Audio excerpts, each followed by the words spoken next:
Hello friends, एक बार फिर से आप लोगों का स्वागत है प्रोफेशनल हब में। आज हम लोग देखने वाले हैं कि किस तरीके से आप एनुअल कंप्लायंसेस एक कंपनी की जो की जाती हैं उसमें जो फॉर्म सबमिट की जाती है AOC 4, उस फॉर्म को किस तरीके से फिलअप किया जाता है एंड किस तरीके से उसकी फाइलिंग की जाती है। तो चलिए इस वीडियो को स्टार्ट करते हैं। आपको सबसे पहले क्या करना है, आपको सबसे पहले फॉर्म को डाउनलोड कर लेना है। फॉर्म को डाउनलोड करने के लिए आपको क्या करना है, आपको MCA के पोर्टल पे जाना है। MCA पोर्टल पर जाने के बाद आप फॉर्म डाउनलोड का ऑप्शन पे जाएंगे। ये मैंने अपलोड लिख दिया, फॉर्म डाउनलोड आप लिखेंगे तो भी आपको आ जाएगा। MCA फॉर्म्स डाउनलोड, ये रहा। आप जैसे ही लिंक पे क्लिक करेंगे उसके बाद आपके पास ऑप्शन आ जाएंगे फॉर्म्स के।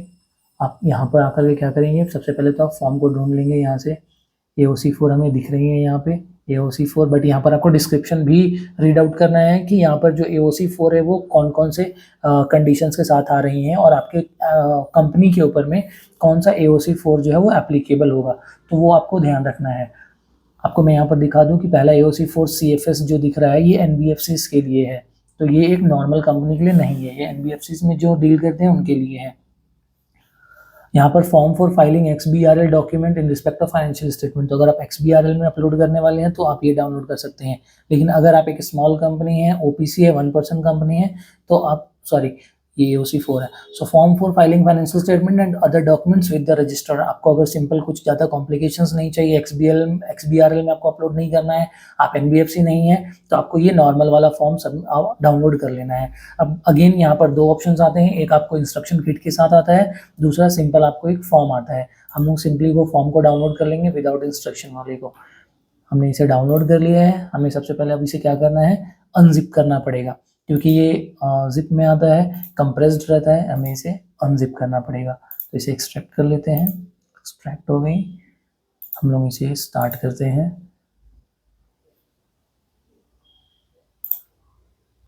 तो ये कुछ इस तरीके से आपके पास एक फॉर्म आ जाएगा। ये फॉर्म आप देख सकते हैं, फॉर्म नंबर AOC 4 यहाँ पर मेंशन किया हुआ है। इसको मैं थोड़ा सा जूम कर देता हूँ। यस, तो यहाँ पर फॉर्म नंबर AOC 4 आपको यहाँ पर दिख गया। अब यहाँ पर सबसे पहले आपको क्या चीज़ें सबमिट करनी है, तो सबसे पहले आपको authorised capital of the company as on the date of filing, तो जिस डेट में आप फाइलिंग करने जा रहे हैं AOC 4 का, हम लोग AOC 4 फॉर्म की बात कर रहे हैं, तो जिस डेट में आप AOC 4 फॉर्म फाइलिंग करने जा रहे हैं उस डेट में, उस दिन आपके पास ऑथोराइज्ड कैपिटल कितना था वो मेंशन करना है। Number of members of the company as on the date of filing, तो जिस दिन आप फाइलिंग कर रहे हैं उस दिन नंबर ऑफ मेंबर्स आपके कितने हैं कंपनी में, मतलब डायरेक्टर्स कितने हैं वो आपको यहाँ पर बताने हैं।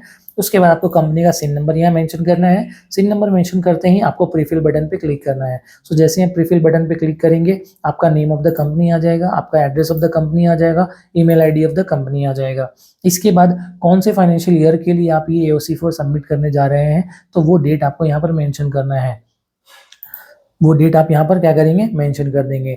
Date of board of directors meeting in which financial statements are approved, तो क्योंकि ये एनुअल कंप्लायंसेस का पार्ट होता है AOC 4, तो AOC 4 में आपको क्या क्या डॉक्यूमेंट्स देने पड़ते हैं, फाइनेंशियल स्टेटमेंट्स वगैरह देनी पड़ती हैं। तो पहले आपको फाइनेंशियल डॉक्यूमेंट्स अपना प्रिपेयर करना पड़ेगा, that is P&L, balance sheet, cash flow statements, ये सारी चीज़ें आपको प्रिपेयर कर लेनी होंगी। उसके बाद ही आप इसे सबमिट करने जाते हैं।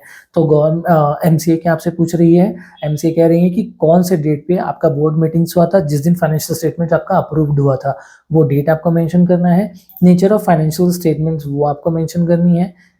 Date of board of directors meeting in which board report referred under section 134 was approved, तो जो डेट में अप्रूव्ड हुआ है। Date of signing of reports, तो फाइनेंशियल स्टेटमेंट ऑडिटर के द्वारा जिस डेट पे साइन किया गया है वो डेट आपको मेंशन करना है।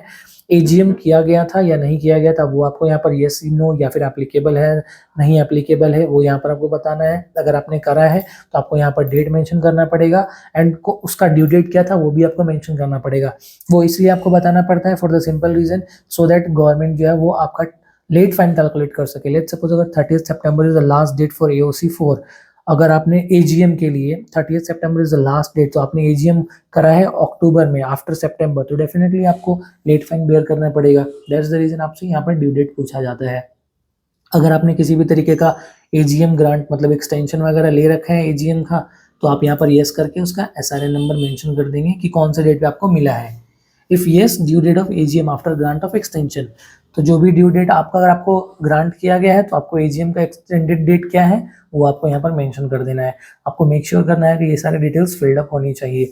और एल्स हमेशा आपको ये एरर आते रहेंगे। वजह the company is a subsidiary company, तो क्या ये कंपनी जिसका हम लोग फाइनेंशियल सबमिट करने जा रहे हैं वो एक सब्सिडियरी है? तो द आंसर इज येस, तो आपको येस सेलेक्ट कर लेना है। If the answer is no तो नो सेलेक्ट कर लेना है। अगेन अगर येस आप सेलेक्ट करते हैं तो कौन से कंपनी का ये सब्सिडियरी है उसका सिन नंबर आपको डालना है, name of the holding company डालना है, प्रोविजंस आपको यहाँ पर सारी डिटेल्स सबमिट करनी है। ये ड्रॉप डाउन से आप सेलेक्ट कर सकते हैं कौन से सेक्शन में आप आते हैं।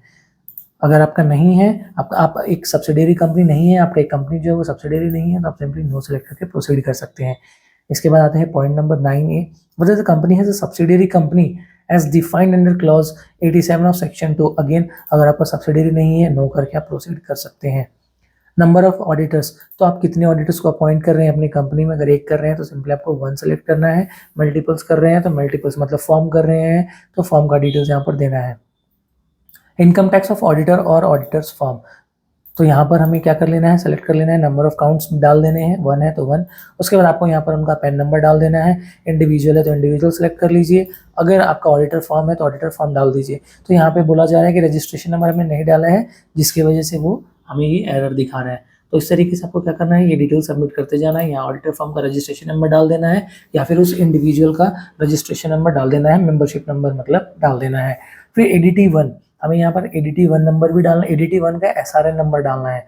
तो एओसी 4 और एनक्यूटी 7 जो है वो वही ऑडिटर सबमिट कर सकते हैं जिनको आपने एज एन ऑडिटर अपॉइंट किया है अपने कंपनी में। सो एज एन ऑडिटर किसी भी सीए को एज एन ऑडिटर अगर आपको अपॉइंट करना है तो सबसे पहले आपको एडीटी 1 सबमिट करना पड़ेगा। एडीटी 1 में जब एसआरएन जनरेट हो जाएगा देयर आफ्टर आप वो सीए जो है वो ऑडिटर जो है वो आपके कंपनी का ऑडिट कर सकते हैं। तो एओसी 4 सबमिट करने के लिए एडीटी 1 का एसआरएन नंबर यहाँ पर डालना ज़रूरी है। जैसे ही आप सबमिट करेंगे आपको प्रीफिल कर लेना है, उनका सारा डिटेल्स यहाँ पर आ जाएगा। क्या डिटेल्स आएगा? That is name of the auditor आ जाएगा, एड्रेस ऑफ द ऑडिटर आ जाएगा, सिटी आ जाएगा, स्टेट आ जाएगा, कंट्री, पिन कोड, ये सारी चीज़ें आ जाएंगी। उसके बाद detail of the member signing for the above form, तो कितने मेंबर्स जो हैं वो अबव फॉर्म के लिए साइन करने वाले हैं, नंबर ऑफ मेंबर्स डालना है, उनका मेंबरशिप नंबर डालना है। तो जिस भी ऑडिटर को हम लोग अपॉइंट कर रहे हैं कितने नंबर ऑफ ऑडिटर्स, कितने नंबर ऑफ मेंबर्स जो है वो साइन करने वाले हैं एंड नंबर ऑफ काउंट्स क्या है वो आपको मेंशन करना है। Whether schedule 3 of the companies act applicable, तो आपको यहाँ पर अगर येस करते हैं तो डेफिनेटली आपको टाइप ऑफ इंडस्ट्री यहाँ पर सेलेक्ट करना पड़ेगा कि कौन से सेक्टर में आपकी बिजनेस जो है वो रन कर रही है। अगर इन सभी में से कोई एक है तो आप इनमें से एक सेलेक्ट कर लेंगे, like commercial, industrial, banking, insurance, जो भी है वो आप उसके अकॉर्डिंग यहाँ पर सेलेक्ट कर लेते हैं। अगर नहीं, नो करते हैं तो फिर जो भी है आपको यहाँ पर सेलेक्ट करने की ज़रूरत नहीं है, फिर इन दैट केस आपको ये मैंडेटरी नहीं रहेगा। अब पॉइंट नंबर 12 में आते हैं, whether consolidated financial statement required और नॉट, तो क्या कंसोलिडेटेड फाइनेंशियल स्टेटमेंट की ज़रूरत है? If the answer is yes तो आप येस कर लें, अगर नो तो फिर नो कर लें, आप नो करके प्रोसीड कर सकते हैं। Whether company is maintaining books of account, definitely आप बुक्स ऑफ अकाउंट मेंटेन करते ही होंगे। Just a second, yes. तो whether companies maintaining books of account, हम लोग ये पॉइंट देख रहे हैं। तो हर एक प्राइवेट लिमिटेड कंपनी जो मोस्ट प्रोबेबली अपना बुक्स ऑफ अकाउंट मेंटेन करती हैं, कहीं ना कहीं ये ज़रूरी भी है। And other relevant books and papers in electronic form. Now this is the थोड़ा सा एक ट्रिक है कि इलेक्ट्रॉनिक फॉर्म में अगर आपके पास है then answer is yes, if no तो आप नो कर सकते हैं। मतलब ज़रूरी नहीं है कि आप बुक्स ऑफ अकाउंट को डिजिटली मेंटेन करें।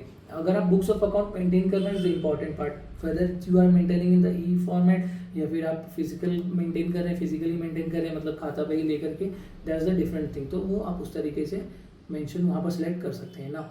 हमें क्या करना है, 1 बाय 1 सारे डिटेल्स यहाँ पर सबमिट करने हैं हमारे फाइनेंशियल्स के। दैट इज सबसे पहला स्टार्ट होता है बैलेंस शीट आइटम्स। तो बैलेंस शीट आइटम्स में आपको सबसे पहले क्या सबमिट करना है, amount of issued allotted for contracts without payment received in cash during reporting period.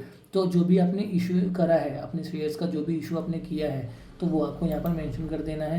अगर आपने नहीं किया है एज इट इज़ 0 रख दीजिए। शेयर एप्लीकेशन मनी गिवन, तो जो भी आपने नंबर ऑफ शेयर्स के अगेंस्ट जो भी अमाउंट आपने रिसीव करा है उसका डिटेल्स आपको यहाँ पर सबमिट करना है। तो यहाँ पर शेयर से रिलेटेड आपको सारी डिटेल्स सबमिट करनी है। अगर आपने कुछ मनी रिसीव किया है एंड ड्यू फॉर रिफंड करना बाकी है, रिसीव्ड करा है आपने ड्यूरिंग द रिपोर्टिंग पीरियड, अगर आपने मनी दिया है किसी को ड्यूरिंग द रिपोर्टिंग पीरियड, वो सारी डिटेल्स आपको यहाँ पर मेंशन करनी है। अगर कुछ भी नहीं है you can just mention 000। Paid up capital held by foreign company, तो फॉरेन कंपनी का अगर कुछ है तो वो यहाँ पर हम मेंशन करेंगे, या फिर paid up capital held by foreign holding company, अगर पेरेंट पेड अप कैपिटल किसी फॉरेन होल्डिंग कंपनी ने होल्ड करके रखा हुआ है तो उसका डिटेल्स आपको यहाँ पर सबमिट करना है। तो इस तरीके से 1 बाय 1 सारी डिटेल्स आपको सबमिट करनी है, 1 बाय 1 यहाँ पे सारी डिटेल्स आपको सबमिट करनी है। टोटल 47 काउंट्स है, मतलब ये नंबर ऑफ काउंट्स 47 आपको टोटल फिलअप करनी है। उसके बाद share capital raised during the reporting period, during the reporting मतलब जो भी फाइनेंशियल ईयर का फाइलिंग आप AOC4 कर रहे हैं, AOC4 फाइलिंग कर रहे हैं, उस पीरियड में आपने कैपिटल रेज किया है या नहीं किया है वो आपको यहाँ पर बताना है। तो अगर आपने कोई पब्लिक इशू करा है, मतलब शेयर मार्केट में अगर आप लिस्टेड होकर के पब्लिक इशू कर रहे हैं वो आपको यहाँ पर बताना है। बोनस इशू आपने कुछ किया है इंटरनली, या फिर आपका ऑलरेडी लिस्टेड हो रखा था, आपने किसी मतलब पब्लिक को आपने इशू किया है बोनस, या फिर अपने एम्प्लॉयज़ को करा है, फिर जिनको भी आपने किया है during the financial year, during the reporting current financial year, मतलब जिस फाइनेंशियल ईयर का आप फाइलिंग कर रहे हैं, हम लोग सिर्फ उसी फाइनेंशियल ईयर की बात कर रहे हैं। तो उस फाइनेंशियल ईयर में आपने पब्लिक इशू किया है, या फिर बोनस इशू, या फिर राइट इशू, तो वो सब का डिटेल्स यहाँ पर आपको डालना है। अगर आपने कुछ नहीं करा है आप सिंपली 0 छोड़ सकते हैं। प्राइवेट प्लेसमेंट आपने किया है, अदर प्राइवेट प्लेसमेंट किया है, प्रेफरेंशियल, तो इस तरीके से सारे डिटेल्स आपको सबमिट करने हैं। तो जैसे आपका बैलेंस शीट का कंप्लीट हो जाएगा उसके बाद आपका profit and loss account items आ जाएंगे। अब आपको यहाँ पर डिविडेंड आपने दिया है, EPS क्या है, आपका बेसिक कितना था, आपने उसमें से कितना डाइल्यूट किया है, इनकम इन फॉरेन करेंसी, ये सारे डिटेल्स आपको सबमिट करनी है। तो यहाँ पर 1 बाय 1 आपको क्या करना है, सारी की सारी डिटेल्स फिलअप कर लेनी है। रेंट आपने कितना पे किया है, इनकम फ्रॉम फॉरेन करेंसी में कुछ इनकम आ रहा है, एक्सपेंडिचर आप कुछ कर रहे हैं फॉरेन करेंसी में, वो सारी डिटेल्स आपको 1 बाय 1 यहाँ पर सबमिट कर देनी है। उसके बाद आता है details related to principal product और सर्विसेज ऑफ द कंपनी। तो details related to the principal product मतलब कौन सा आपका मेजर सेक्टर है जिसमें आप डील करते हैं, या फिर आपकी कंपनी कौन सी सर्विसेज प्रोवाइड करती है, या फिर कौन से गुड्स में डील करते हैं, उसका डिटेल्स आपको यहाँ पर देना है। So total number of product आपका 1 है तो 1 डालेंगे, 10 है तो 10 डाल देंगे, एंड उसके अकॉर्डिंग आपको यहाँ पर सारी डिटेल्स फिलअप करनी है। Like turnover of highest contributing product, मतलब आपका अगर मल्टीपल प्रोडक्ट्स है, लेट्स सपोज 4 प्रोडक्ट्स है, तो उसमें से जो सबसे ज़्यादा मतलब टर्नओवर निकाल करके दे रहा है, सेल्स निकाल करके दे रहा है, उसका आपको यहाँ पर अमाउंट डालना है। आपको इस तरीके से 1 बाय 1 बाइफर्केशन देना है। अब क्या करेंगे, वेदर CSR इज एप्लीकेबल, तो कॉर्पोरेट सोशल रिस्पॉन्सिबिलिटी आपके कंपनी के ऊपर में एप्लीकेबल है या नहीं है वो आपको चेक कर लेना है। अगर एप्लीकेबल है तो येस करके आपको सारी डिटेल्स देनी है, अगर नहीं एप्लीकेबल है तो नो करके आपको यहाँ पर अपने कंपनी का टर्नओवर देना है, नेटवर्थ आपको बताना है, and average net profit of the company for last 3 financial year क्या है वो भी आपको बता देनी है। CSR क्योंकि हमारे केस में अगर एप्लीकेबल नहीं है हम सिंपली से छोड़ सकते हैं। तो इस तरीके से आपको क्या करना है, सारी डिटेल्स फिलअप करते जानी है। With responsibility statement of the CSR again नहीं एप्लीकेबल है, आप छोड़ सकते हैं नो करके, आपको कुछ भी करने की जरूरत नहीं है। यहाँ पर disclosure about related party transaction, related party transaction में आपकी बेसिकली अगर आप किसी भी नॉन पर्सन से आपके रिलेटेड पर्सन है, रिलेशन में आते हैं, उनके साथ अगर आप कोई ट्रांजेक्शन कर रहे हैं तो उससे रिलेटेड आपको डिटेल्स यहाँ पर सबमिट करने की ज़रूरत है। अगर कुछ भी नहीं है आप सिंपली एज इट इज़ उसे छोड़ सकते हैं। कुछ केसेस होती हैं जहाँ पर कंप्ट्रोलर एंड ऑडिटर जनरल, तो बेसिकली CAG का एप्लीकेबिलिटी होता है, that is comptroller and auditor general. तो कहीं ना कहीं ये रिकमेंडेशन होता है ROC की तरफ से, या फिर मैंडेटरी हो जाता है कि आपको CAG का और रिपोर्ट सबमिट करना है। तो उस केस में आपको अगर एप्लीकेबल है तो आप येस करके सबमिट कर लें, अगर नहीं है तो आप नो करके आगे बढ़ सकते हैं। अब मिसलेनियस में क्या आ जाता है, whether the secretarial audit is applicable, अगर applicable है then yes, if अगर applicable नहीं है then no। whether detailed disclosure with respect to directors report, अगर आपने डायरेक्टर रिपोर्ट्स बना रखे हैं तो आप yes कर लें, नहीं बना रखे हैं आप नो करके इसे प्रोसीड कर सकते हैं। तो जैसे ही हमारा सारा डिटेल्स फिल्डअप हो जाएगा उसके बाद आपको कुछ अटैचमेंट अपलोड करनी है। Copy of financial statements duly authenticated as per section 134 including board report, auditor report and other documents, मतलब यहाँ पर आपको एक फाइनेंशियल स्टेटमेंट सबमिट करना है जिसमें आपका बैलेंस शीट होना चाहिए, P&L होना चाहिए, कैश फ्लो होना चाहिए, एंड साथ ही साथ बोर्ड ऑफ डायरेक्टर्स जो बोर्ड रिपोर्ट है, मतलब जो भी उन्होंने आपके बोर्ड ऑफ डायरेक्टर्स ने मीटिंग में जो भी कंक्लूड किया है वो रिपोर्ट होना चाहिए, ऑडिटर का रिपोर्ट होना चाहिए, एंड अदर कोई रेलेवेंट डॉक्यूमेंट्स है अगर आपको लग रहा है कि मुझे सबमिट करना है तो अदर डॉक्यूमेंट्स भी आप सबमिट कर सकते हैं। तो यहाँ पर आप उसे क्या करेंगे, अटैच कर देंगे। तो जैसे ही आपका ये पूरा फॉर्म फिलअप हो जाएगा, अटैचमेंट्स कंप्लीट हो जाएंगे, नीचे में आपको रिजोल्यूशन कौन सा आपने पास किया था बोर्ड मीटिंग के लिए, तो वो आपको रिजोल्यूशन नंबर देना है, किस डेट पे आपने किया था वो डेट आपको देना है, एंड उसके बाद आपको डेजिग्नेशन देना है, डायरेक्टर है, मैनेजर है, सेक्रेटरी है, सीईओ सीएफओ जो भी साइन करने वाले हैं, जिनको भी ऑथोराइज किया गया है कंपनी की तरफ से टू साइन दिस AOC4, उनको आपको यहाँ पर सेलेक्ट कर लेना है। उनका CFO number, membership number, DIN number जो भी है वो आपको यहाँ पर मेंशन कर देना है। CEO CFO वगैरह का पैन नंबर दे सकते हैं, मैनेजर वगैरह का। तो ये जैसे ही डिटेल्स आप सबमिट कर लेते हैं, उसके बाद आपको CA का डिटेल्स यहाँ पर देना है। वो cost accountant, chartered accountant, company secretary जो भी हैं, एसोसिएट है या फेलो है, वो आपको मेंशन करना है, उनका मेंबरशिप नंबर डाल देना है। ये कंप्लीट करते ही आपको चेक फॉर्म पे क्लिक करना है। चेक फॉर्म पे जैसे आप क्लिक करेंगे आपका ये DSC ऑप्शन जो है वो इनेबल हो जाएगा। तो यहाँ पर CA जो है वो अपना सिग्नेचर करेंगे, जो डायरेक्टर या फिर जो भी मैनेजर को आपने अपॉइंट करा है उनका यहाँ पर DSC आपको एफिक्स करना पड़ेगा। जैसे ही आप एफिक्स कर लेते हैं उसके बाद आपको क्या करना है, प्री स्क्रूटनी कर लेना है। तो प्री स्क्रूटनी जैसे ही कंप्लीट हो जाता है उसके बाद आपका ये फॉर्म जो है वो रेडी हो जाता है to upload on MCA portal या फिर ROC आप कह सकते हैं। ROC के पास सबमिट करने के लिए आपका फॉर्म जो है वो रेडी हो जाता है। तो हम लोग जल्दी से इस डिटेल्स को फिलअप करके आपको एक बार शो करते हैं कि डिटेल्स फिलअप कर लेने के बाद आपको क्या क्या चीज़ें दिखती हैं और कैसे ये फॉर्म दिखती हैं। तो यहाँ पर देख सकते हैं कि हमने हमारे कंपनी की सारी डिटेल्स यहाँ पर फिलअप कर ली हैं। हमने यहाँ पर ऑथोराइज्ड कैपिटल डाल दिया है, नंबर ऑफ मेंबर्स यहाँ पर मैंडेटरी नहीं है तो हमने छोड़ दिया है। हमने यहाँ पर सिन नंबर डाल करके ये सारी चीज़ें प्री फिल करा ली हैं। उसके बाद आपको कौन से फाइनेंशियल ईयर के लिए आप प्रोसीड करें वो फाइनेंशियल ईयर आपको सेलेक्ट कर लेना है। उसके बाद आपको इस तरीके से सारे बेसिक डिटेल्स जो है वो फिलअप कर लेनी है। जो भी डायरेक्टर्स हैं उनका DIN नंबर, उनका नाम, designation, date of signing the financial documents, जिस दिन वो फाइनेंशियल स्टेटमेंट को साइन कर रहे हैं वो डेट होना चाहिए। बोर्ड ऑफ डायरेक्टर्स का मीटिंग कौन से डेट पे हुआ था, एंड उसके बाद कितने डायरेक्टर्स ने उसे अटेंड किया था, कितने डायरेक्टर्स ने उसे साइन करा है, आपका ड्यू डेट क्या था, कौन से डेट पे आपने AGM किया है, अगर आपका कोई एक्सटेंशन है तो वो डेट आपको यहाँ पर मेंशन करनी है। तो इस तरीके से 1 बाय 1 जो भी डिटेल्स, जो भी चीज़ें मैंडेटरी हैं वो आप सारी चीज़ें यहाँ पर सबमिट कर लें। अगर कोई भी चीज़ें जो भी मैंडेटरी नहीं है आप उसको स्किप कर सकते हैं। तो जैसा हम लोगों ने देखा था बैलेंस शीट को लेकर के, तो बैलेंस शीट में share holding fund, long term, short term, ये सारी डिटेल्स आपको सबमिट करनी है। बैलेंस शीट के बाद P&L सबमिट करनी है। वो सारी डिटेल्स 1 बाय 1 आपको यहाँ पर क्या कर लेना है, सबमिट कर लेना है। इसे 1 बाय 1 आप देख सकते हैं कि हमने सारी डिटेल्स यहाँ पर सबमिट कर ली हैं। इसके बाद अटैचमेंट्स आपको दे देना है, DIN नंबर वगैरह दे देना है। तो ये हमारा फॉर्म क्या हो गया, सारा डिटेल्स हमने फिलअप कर ली हैं। अब आपको क्या करना है, सिंपली ROC पे जाना है। यहाँ पर आपको MCA ई फॉर्म अपलोड अगर आप सर्च करते हैं तो भी आपको यहाँ पर आ जाता है अपलोड ई फॉर्म्स का ऑप्शन। आप देख सकते हैं यहाँ पर क्या लिखा हुआ है, ये लिंक है www.mca.gov.in/show e-form upload। आपको इसी प्लेस पे क्लिक करना है, क्योंकि राइट नाउ ये जो पोर्टल है वो वर्क नहीं कर रही है, जिसकी वजह से हम यहाँ पर सबमिट नहीं कर पा रहे हैं। और एल्स यहाँ पर हमें ऑप्शन आ जाता है to upload the e form. हम लोग यहाँ पर भी देख सकते हैं एक बार और दूसरे लिंक पे क्लिक करके, तो यहाँ पर दिखाया जा रहा है upload E form for company, but यहाँ पर लॉक लगा है। दिस मीन्स कि हमें क्या करना पड़ेगा, हमें लॉगिन करना पड़ेगा। सो चलिए क्लिक करके हम लोग क्या करते हैं, लॉगिन करते हैं। ऑलरेडी हमने लॉगिन कर रखा है, बट द प्रॉब्लम इज़ कि अगेन यहाँ पर भी आप देख सकते हैं कि ये पोर्टल जो है वो अभी भी काम नहीं कर रहा है, जिसकी वजह से हमने इवन लॉगिन भी कर लिया बट स्टिल हमें ये सेम एरर आ रही है, your request could not be process, there has been an internal application error. तो हमने अभी तक कुछ सबमिट नहीं किया बट स्टिल यहाँ पर दिखाया जा रहा है कि कुछ एरर है।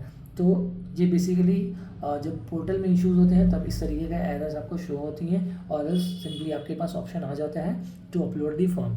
तो आज के लिए बस इतना ही। अगली वीडियो में हम लोग देखते हैं कि MGT 7A को किस तरीके से फाइल की जाती है। तब तक लिए बाय।